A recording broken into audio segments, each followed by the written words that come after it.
तो बेटा आज हमारा टॉपिक है समीकरण और सर्वसमीकरण में अंतर। इसके लिए पहले हमें ये जानना अति आवश्यक है कि समीकरण और सर्वसमीकरण क्या होते हैं। तो उसी को हमने आज ये समझाया है। पहले हम समीकरण के ऊपर चर्चा करेंगे। जैसे हमने आपको सिखाया था, चर अचर सिखाए, बीजीय कथन सिखा दिए, एक पदी, द्विपदी, बहुपदी, ये सब बता चुके हैं। अब जैसे हमने कोई एक बीजीय कथन लिया 2x बराबर x + 3। अब इसमें जो चर है x और इधर x, इसके लिए हम क्या करें, x के विभिन्न मानों के लिए कथन के बाएं पक्ष और दाएं पक्ष का अवलोकन करते हैं।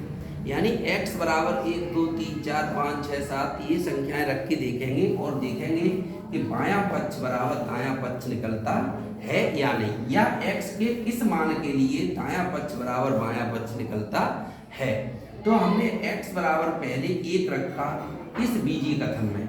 जब x बराबर 1 रखा तो 2 1 2, इधर 1 + 3 4 2 और इधर 4, जो कि दोनों आपस में बराबर नहीं है। उसके बाद क्या किया, x बराबर 2 रखा तो ये जो लेफ्ट हैंड साइड है ये हमारा 4 आया और राइट हैंड साइड 5 आया। x बराबर 3 रखा जब यहाँ हमने, तो यहाँ पर लेफ्ट हैंड साइड 6 और राइट हैंड साइड 6, यानी दोनों मान बराबर प्राप्त हुए। अब x बराबर 3 पर x बराबर 4 रखा तो इधर 8 आया और इधर 7 आया।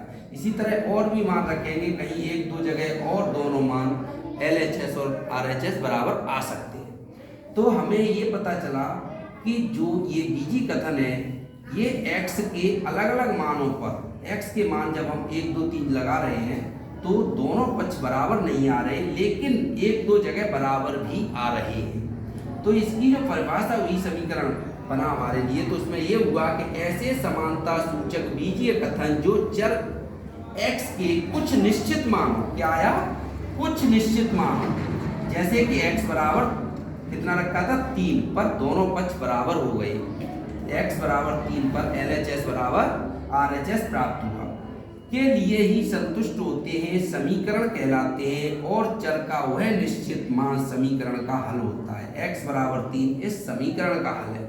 ये समीकरण इसलिए हुआ, अब हमें ये पता चल गया कि ये जो बीजीय कथन है यह एक समीकरण है। क्यों कि जब x के हमने विभिन्न मान लगाए तो ये कुछ निश्चित मानों के लिए ही दोनों पक्ष बराबर प्राप्त हुए, प्रत्येक मान के लिए नहीं।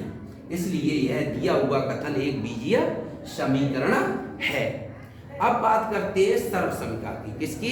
सर्वसमीकरण की। सर्वसमीकरण में हमने कोई बीजीय कथन लिया x + 1 बराबर x² + x।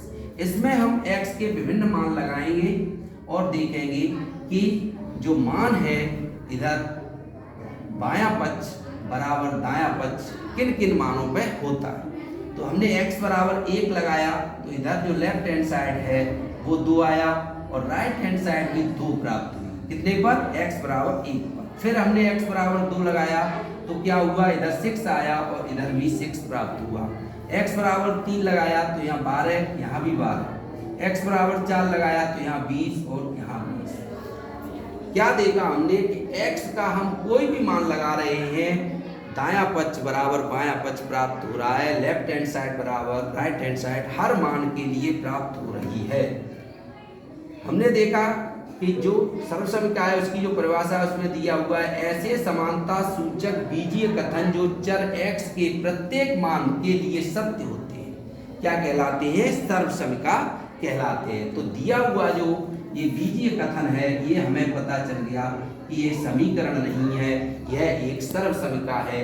क्योंकि x के मान जब हम 1 2 3 4 जो भी मान लगा रहे हैं प्रत्येक के लिए बायां पक्ष बराबर दायां पक्ष प्राप्त हो रहा है, अतः दिया हुआ कथन क्या है, एक सर्वसमीकरण है। लेकिन समीकरण में क्या हो रहा था कि जो भी बीजीय कथन दिया था उसमें x के मान लगा रहे थे तो प्रत्येक मान के लिए दोनों पक्ष बराबर नहीं हो रहे थे। कुछ विशिष्ट मानों के लिए जैसे x बराबर 3 पर ही ये संतुष्ट कर रहा था, और आगे और बढ़ते जाए तो x बराबर किसी अन्य मान के लिए भी संतुष्ट करेगा, लेकिन प्रत्येक मान के लिए संतुष्ट नहीं करेगा। तब इस तरह दिया हुआ बीजीय कथन क्या होगा, समीकरण होगा।